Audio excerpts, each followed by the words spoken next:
Hey everybody, Steven here, and for today's video, I'm going to kind of unpackage a comment that I got from, I believe that's the symbol, the Russian symbol for D, so it's Dat One Russian Guy.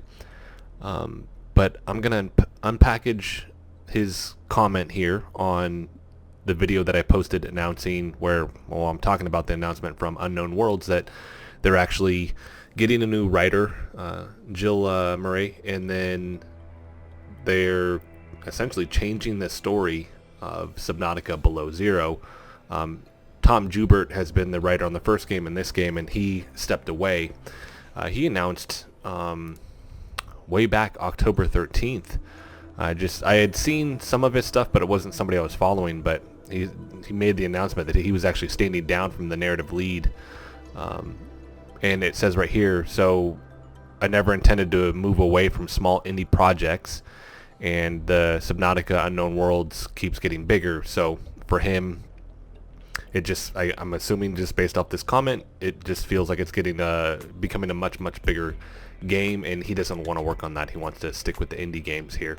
So we have Tom there, and this is actually Jill. She worked on the Assassin's Creed games, among other ones as well. But I'm gonna read his comment here, and then we'll kind of talk about each part, because a lot of this actually, part of it, I wasn't there for like the very beginning of early access. I think they had already been a year into development by the time I hopped in, so the world was kind of already decently put together at that point. But this first part I do understand, because I was playing pre-Sea Emperor Leviathan and all of that. So it says, I love the setting of the original Subnautica. When the game was in early access, all kinds of speculations arose about what kind of story this game could have.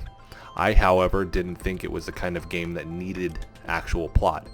It was a game about surviving and exploring an alien world in complete isolation from civilization. It was an atmospheric wonder and creativity-inducing experience, the kind of game I would play in my alone time, and I would be fine with it just being underwater Minecraft. So that I can attest to when I first played the game, because there wasn't any dialogue or anything like that. There wasn't any of the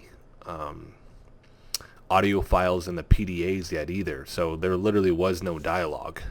And that was one of the most fascinating things about the game. It was also one of the most scary things about the game, when there's no dialogue, so you're really tuned into the sounds around you, especially when you're going into the Lost River and some of the other biomes where it's extra creepy because you're not really hearing much, right?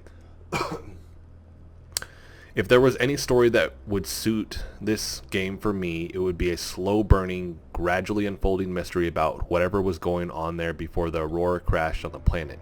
No dialogue, no characters, just you and the world, which would eventually give you answers as to how you could escape the planet or whatever the long-term goal was going to be. Thankfully, for the longest time, this was exactly what we were getting. The abandoned bases, the precursors, the destroyed life pods, it all fed into the lore that made the world richer and more unique. And I could see it as that game too, just because that's what it was for the longest time.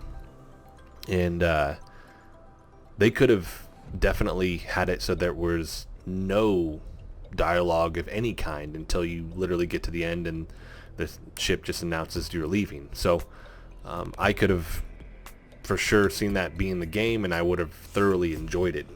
I also do like how it ended though, so I go back and forth on this one. I do like the addition of the Sea Emperor. Personally, I like the whole notion of the infection. I mean, this guy doesn't, which we'll get into right now. It says, however, towards the end of the development, the story started developing in a direction I didn't like. They wanted to make it more linear.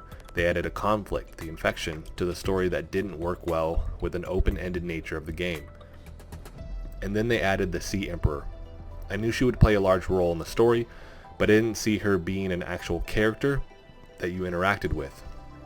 My main issue with her is that you don't spend enough time with her, or more importantly, she is not compelling enough for you to get attached to her. They wanted to have this emotional moment at the end, but it didn't really feel anything. And I'll say that's true for sure. Like, you're getting these hints along the way, and then you just see her at the very end. You go collect stuff to hatch her eggs, and then she dies. Like, that's just, it's all really, really quick. Now, the fetching of stuff isn't quick, but your interactions with her are very, very quick. Even if you stay in the primary containment facility with her, like, she doesn't talk to you anymore. She just sits there. So,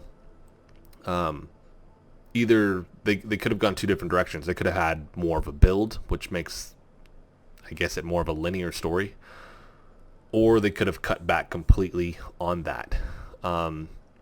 Either way, right? Like I said, I enjoy her. I would have actually liked to have seen more interactions with her and a bigger build to that, and that could have been just through voices that you're hearing along the way. Maybe her giving you more hints, I think, would have been really, really cool. But like I said, that's just my opinion. They wanted, where are we? In fact, I don't think I ever got the feels playing the game until the end cutscene. When I realized what an amazing journey it had been, and it wouldn't be nearly as impactful had I not been there from the beginning in early access. And I'll attest to that too. When you're playing in early access and you're playing in chunks and you're replaying and things like that, by the time you actually get to go all the way through the game and you're done, it's just weird. You've been playing for a couple of years, right? You're not just playing it from the beginning to the end, one straight playthrough. You're playing it in a bunch of different chunks. You're starting over, all these different things. You're exploring more when they add new things.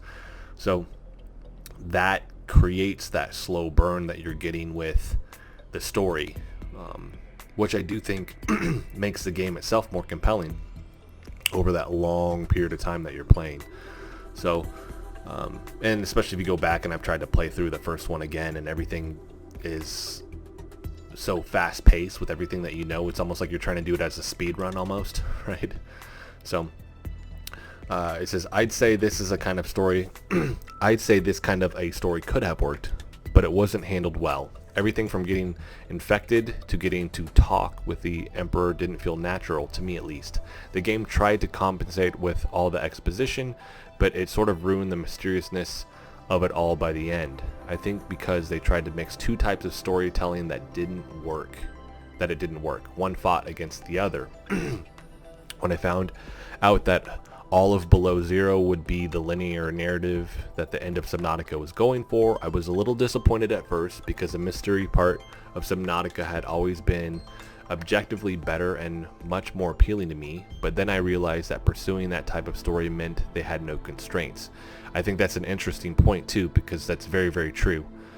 Part of me is like, I love the mystery side of it, which there's still a little bit in the game, but it's not like the first game. We have a smaller map.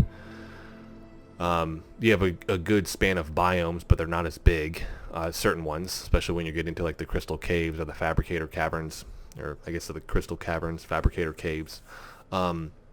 So the biomes feel smaller, the whole map feels smaller. They have this linear story that you're doing. There are areas to explore, it just doesn't seem as grand on the size portion of it. At the same time, it seems grand with the story that they're actually trying to tell. But that's following that narrative, that linear narrative path. So there's a lot to unpackage and learn over the course of the game with that. But it's not, it just, for whatever reason, doesn't feel as mysterious. Especially because I'm doing videos where I'm trying to see what they're putting in the game too, right? I'm kind of ruining the surprise for myself with that. But I see his point here. So it says they had no constraints. They could have all kinds of voice acting, characters, exposition. It would expand the world of Subnautica in a meaningful way while telling a compelling story. There was one problem though. Tom Joubert has shown to be a much better mystery part, and it really shows in some of the dialogue. As said before, it doesn't feel natural. So Tom Joubert is more of a mystery writer, is what he's pointing out here. Now if you go to his IMDb page here, you can see what he's worked on with his games, a lot of indie games here. You can go to his website, which he doesn't update, and it looks very outdated, and look at some of his stuff. But yeah, he usually works on indie games. A lot of these are more on the mystery side. A lot of them are things that you're discovering via, like one of the games you actually discover all this stuff through diary logs. So really, really good at that. But that does feel like some of the dialogue didn't feel as natural, right? It felt rushed. It felt, I don't know, just didn't feel like it fit very well. So he says, I have nothing against Tom Joubert. I think he has done an amazing job at creating the world, and if he had enough time, he could probably create a good plot to go with it, but he might not be the best person to do it. This is why I think a new writer and changes to the story will probably be for the best. It will most certainly be very different from the original Subnautica, but the developers did warn us that it would be fundamentally different experience. I think they made the right call. So, like I said, a lot to unpackage here, and I do agree he just has a ton of good points, which is why I wanted to do the video. I'm curious to see what Jill does with this. Writing for Assassin's Creed and then coming over to this. You always look at somebody's past projects, but that doesn't necessarily dictate that that's the style 100% that they're going to do with whatever the next project is. I think they'll take the best parts of that. And I'm not a huge fan of the Assassin's Creed games personally. Black Flag was one of my favorites out of the group, but she did Liberation, so she did 3. She also did contributions to Black Flag, like I said, which one was actually one of my favorites. That's the last one I played one more after that. I haven't played any of the new ones really. My son has them. I watch them, but I don't actually play them personally. So I'm curious to see the changes in the story, and I think we'll see some probably in the next couple months. I think it's going to be a minute. I think we're going to see just a handful of things going into game. I don't know if how much it's going to slow down because of this, or has she been working since Tom left? That's the other thing, right? It's been almost 2 months now since he left. And prior to announcing that, he probably had already talked to everybody. It might have been a couple weeks, so we could be realistically looking at 2 or 3 months ago. So with that, has she been working on it? And what are those changes going to mean? They've already stated that they're going to keep the biomes in there, the main story points and all of that. Alan's still going to be in the game. All these things are still going to be in the game. She's just going to hopefully come in and make it a much richer world. So that's it for this video. Like I said, I just wanted to unpackage this comment. I thought it was really, really good. I want to hear from everybody else as well. I do think this is a good thing. I think that this being the linear story and switching over to a different writer is only going to be for the best here. Unless they changed it and they went back to the original style of the first game. No dialogue. Bigger, and it was more of like a mystery game, then I think Tom would have been the right pick for this, because that's what he's really, really good at, and he's shown it with the first game. But like I said, switching to a very heavy dialogue driven game that, like we've pointed out, is very linear.